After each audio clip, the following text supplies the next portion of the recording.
आकाशवाणी भोपाल से प्रस्तुत है प्रादेशिक समाचार।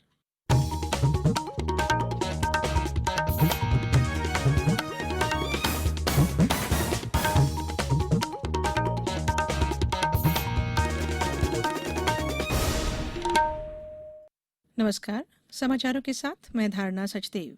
पहले मुख्य समाचार। मुख्यमंत्री शिवराज सिंह चौहान ने कहा, प्रदेश को आत्मनिर्भर बनाने में महिला स्व सहायता समूहों की महत्वपूर्ण भूमिका। प्रदेश में कोरोना संक्रमित लोगों की संख्या 10,500 के पार, अब तक 7,000 से ज्यादा हुए स्वस्थ। शहडोल जिले में खदान धंसने से 6 लोगों की मौत, सरकार ने किया मदद का ऐलान। कोरोना संक्रमण से बचने के लिए अब बिना छुए बजा सकते हैं मंदिर में घंटी, मंदसौर से हुई शुरुआत। और हमारी विशेष श्रृंखला अच्छी खबर के 49वें अंक में कल सुनिए छिंदवाड़ा के अनूठे अन्न बैंक पर खास रिपोर्ट। अब समाचार विस्तार से। मुख्यमंत्री शिवराज सिंह चौहान ने कहा कि प्रदेश को आत्मनिर्भर बनाने में महिला स्व सहायता समूहों की महत्वपूर्ण भूमिका है। सरकार द्वारा उन्होंने विभिन्न आर्थिक गतिविधियों के लिए आगामी समय में 1,433 करोड़ रुपए के कार्य दिलाए जाएंगे।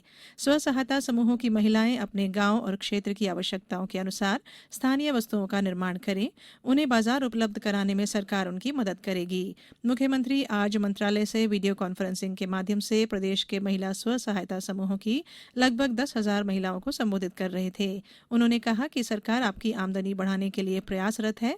आपको अब बच्चों की यूनिफॉर्म बनाने का कार्य भी दिया जा रहा है। प्रदेश में कोरोना संक्रमित लोगों की संख्या 10,500 के करीब पहुंच गई है।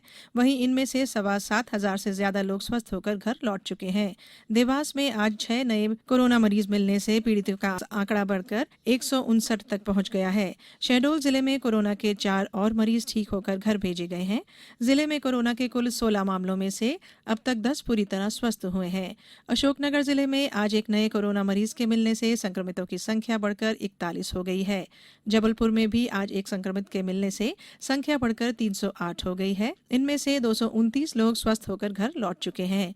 सीहोर जिले में कोई भी नया कोरोना मरीज नहीं मिला है। अभी तक कुल 11 मरीजों में से 9 मरीज इलाज के बाद ठीक होकर अपने घर वापस लौट गए हैं, जबकि 2 लोगों की मौत हो गई है।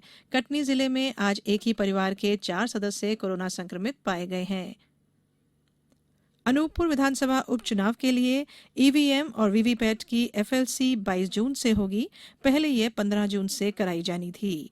पेश है एक रिपोर्ट। चुनाव आयोग द्वारा भेजे गए एक पत्र पे इस बात का उल्लेख किया गया है कि आवागमन कमी के चलते हुए 15 जून से इंजीनियरों की उपलब्धता संभव नहीं होगी। इस कार्य के लिए 22 जून से प्रारंभ होगा। इस हेतु कलेक्टर जिला निर्वाचन अधिकारी चंद्रमोहन ठाकुर द्वारा कार्यपालन यंत्री ग्रामीण विकास विभाग एसबी रावत को नोडल अधिकारी नियुक्त किया गया है। प्रादेशिक समाचार के लिए अनूपपुर से मैं अजीत मिश्रा। शहडोल जिले के ब्योहारी थाना क्षेत्र में आज छुई की खदान धंसने से 6 लोगों की मृत्यु हो गई। इस बारे में पेश है हमारे संवाददाता की एक रिपोर्ट। शहडोल जिले के बेवारी के पास पपरेड़ी गांव में छुई खदान धंसने की घटना में 6 लोगों की मौत हो गई है और 4 लोग घायल हैं। मृतकों में 3 नाबालिग बच्चे और एक 60 वर्षीय बुजुर्ग महिला शामिल है। जिले की प्रभारी पुलिस अधीक्षक प्रतिमा मैथुर ने बताया कि एक घायल नाबालिग की मौत इलाज के दौरान अस्पताल में हुई। खदान को पूरी तरह से बंद कर दिया गया है। प्रादेशिक समाचार के लिए शहडोल से मैं अरविंद पांडे। मुख्यमंत्री शिवराज सिंह चौहान ने एक ट्वीट के जरिए दुर्घटना में श्रमिकों की मौत पर दुख व्यक्त किया और जिला प्रशासन को मृतकों के परिवारों को तत्काल 4-4 लाख रुपए आर्थिक सहायता और घायलों के समुचित इलाज की व्यवस्था करने के निर्देश दिए। पूर्व मुख्यमंत्री कमलनाथ ने भी श्रमिकों की मौत पर शोक संवेदना जताई है। ये समाचार आप आकाशवाणी भोपाल से सुन रहे हैं। हमारे समाचारों को अब आप कभी भी और कहीं भी अपनी सुविधा के अनुसार सुन सकते हैं। ये समाचार बुलेटिन यूट्यूब, ट्विटर और फेसबुक पर AIR न्यूज भोपाल पेज पर सुने जा सकते हैं। इसके अलावा आप हमारी वेबसाइट newsonair.com पर या AIR न्यूज ऐप पर भी समाचार सुन सकते हैं। ब्रेक के बाद समाचारों में एक बार फिर आपका स्वागत है। राज्य शिक्षा केंद्र स्कूल शिक्षा विभाग ने कल से 20 जून तक शिक्षकों के लिए शैक्षिक नवाचार विषय पर प्रतियोगिता का आयोजन किया है। इस प्रतियोगिता में शिक्षकों को बताना होगा कि कोरोना संकट काल में अपनी शिक्षकीय दायित्व को निभाने के लिए शिक्षकों ने क्या किया और कौन कौन से शैक्षिक नवाचार किए। कोरोना वायरस संक्रमण के इस दौर में अब मंदिर में घंटी बजा सकते हैं। इसके लिए मंदसौर में खास इंतजाम किए गए हैं। पेश है हमारे संवाददाता की ये रिपोर्ट। घंटियों की ये आवाज ही हमें आसपास मंदिर होने का एहसास कराती है, लेकिन कोरोना वायरस के चलते मंदिरों में घंटी बजाने पर पाबंदी लगी हुई है ताकि इसे बार बार छूने से संक्रमण न फैले। ऐसे में मंदिरों का सन्नाटा मंदसौर के नाहरू भाई को रास नहीं आया। उन्होंने जुगाड़ के जरिए बिना हाथ लगाए घंटी बजाने का सिस्टम इजाद कर डाला और यहाँ के पशुपतिनाथ मंदिर को दान दे दिया। मंदिर के पुजारी कैलाश भट्ट के मुताबिक इस तकनीक से भक्त बिना छुए ही घंटी जा रहे हैं।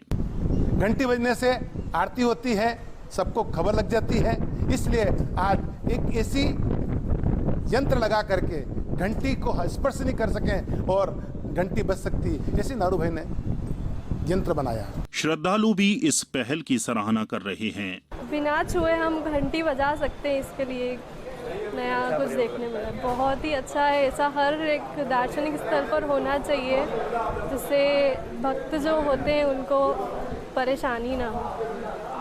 पेशे से मैकेनिक और महज दूसरी कक्षा तक तालीम हासिल करने वाले नाहरू भाई बताते हैं कि उन्होंने घंटी के पास सेंसर की एक रॉड लगाई है। जब श्रद्धालु इसके नीचे खड़े होकर हाथ उठाते हैं तो घंटी खुद ब खुद बजने लगती है। तो मेरे मन में विचार आया, मैंने एक सेंसर द्वारा इसको घंटी को बजाइए ताकि 1.5 फीट दूर से अपन हाथ करेंगे और घंटी बजना चालू हो जाएगी। यदि मान लीजिए हम ये प्रयास हमारा सफल हुआ है और यदि मालिक सुन ले क्या तो ये कोरोना से हमें समाप्ति मिल जाएगी। इसलिए ये मेरे मन में प्रयास आया और मैंने ये कर दिया और प्रयास सक्सेस रहा। अभी कभी भक्तगण आए, सबने बजाई, यहाँ पे सब बजा रहे हैं और अच्छी बज रही है। कुछ कर गुजरने का जज्बा हो तो इंसान नामुमकिन को भी मुमकिन कर दिखाता है और ये पहल तो आत्मनिर्भर भारत की दिशा में एक कदम भी है। मंदसौर से दीपक शर्मा के साथ समाचार कक्ष से मैं राशिद। हमारी विशेष श्रृंखला अच्छी खबर के 49वें अंक में कल के प्रादेशिक समाचारों में सुनिए छिंदवाड़ा के अनूठे अन्न बैंक पर खास रिपोर्ट।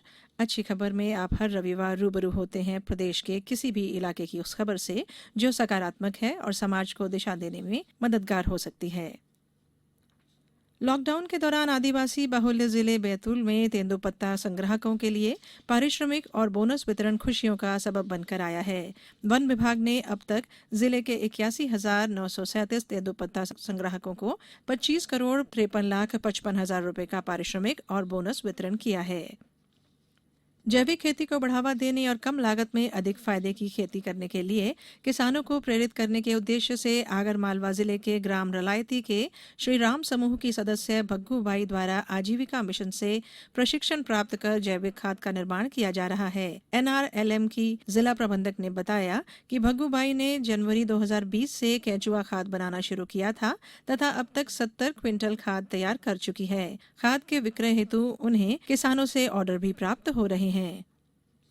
राष्ट्रीय स्तर पर देखभाल संबंधी सामग्री के संबंध में सूचना प्रबंधन और भविष्य की जरूरतों का आकलन करने के लिए एक पोर्टल आरोग्य पथ बनाया गया है। यह पोर्टल कोविड-19 महामारी से प्रभावी तरीके से निपटने में विनिर्माताओं, वितरकों और उपभोक्ताओं के लिए सहायक होगा। साथ ही आपूर्ति श्रृंखला में आ रही बाधाओं को दूर करने में मदद करेगा। इस पर स्वास्थ्य देखभाल संबंधी वस्तुओं की मांग और आपूर्ति की जानकारी दर्ज होगी। इससे अस्पतालों, प्रयोगशालाओं, शोध संस्थानों, चिकित्सा कॉलेजों और रोगियों को मदद मिलेगी।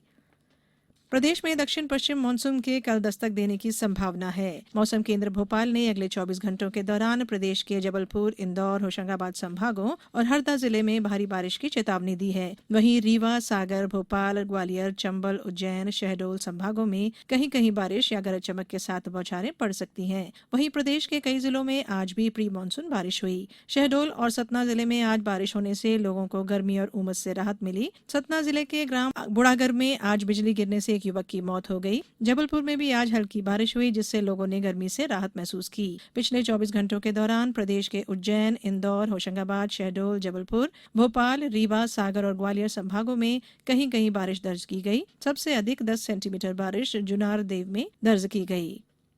अब कुछ समाचार संक्षेप में। पूर्व मुख्यमंत्री कमलनाथ ने पेट्रोल डीजल के दामों में बढ़ोतरी किए जाने के संबंध में राज्य सरकार द्वारा जनता पर महंगाई की दोहरी मार थोपे जाने का आरोप लगाया है। खंडवा शहर में आयुष विभाग द्वारा सभी कंटेनमेंट क्षेत्रों में नागरिकों की रोग प्रतिरोधक क्षमता बढ़ाने के लिए त्रिकटु चूर्ण काढ़े का घर घर वितरण किया जा रहा है। नीमच जिले में आज रोजगार सेतु पोर्टल का प्रशिक्षण कार्यक्रम आयोजित किया गया। शहडोल जिले में केंद्र सरकार के आत्मनिर्भर भारत अभियान के तहत पशुपालन क्षेत्र में उद्यमिता बढ़ाने के लिए 35 हितग्राहियों का लक्ष्य निर्धारित किया गया है। सतना जिले में चित्रकूट नया गांव पुलिस ने मूर्ति चोरी करने वाले गिरोह के 3 आरोपियों को गिरफ्तार किया है। और बैतूल जिले में सभी जनपद पंचायतों के मुख्य कार्यपालन अधिकारियों को घर घर सर्वे के बाद श्रम सिद्धि अभियान का प्रभावी क्रियान्वयन सुनिश्चित करने के निर्देश दिए गए हैं। अंत में मुख्य समाचार एक बार फिर। मुख्यमंत्री शिवराज सिंह चौहान ने कहा, प्रदेश को आत्मनिर्भर बनाने में महिला स्व सहायता समूहों की महत्वपूर्ण भूमिका। प्रदेश में कोरोना संक्रमित लोगों की संख्या 10,500 के पार, अब तक 7,000 से ज्यादा हुए स्वस्थ। शहडोल जिले में खदान धंसने से 6 लोगों की मौत, सरकार ने किया मदद का ऐलान। कोरोना संक्रमण से बचने के लिए अब बिना छुए बजा सकते हैं मंदिर में घंटी, मंदसौर से हुई शुरुआत। और हमारी विशेष श्रृंखला अच्छी खबर के 49वें अंक में कल सुनिए छिंदवाड़ा के अनूठे अन्न बैंक पर खास रिपोर्ट। इस बुलेटिन में इतना ही। घर में रहिए, सुरक्षित रहिए और सुनते रहिए आकाशवाणी। नमस्कार।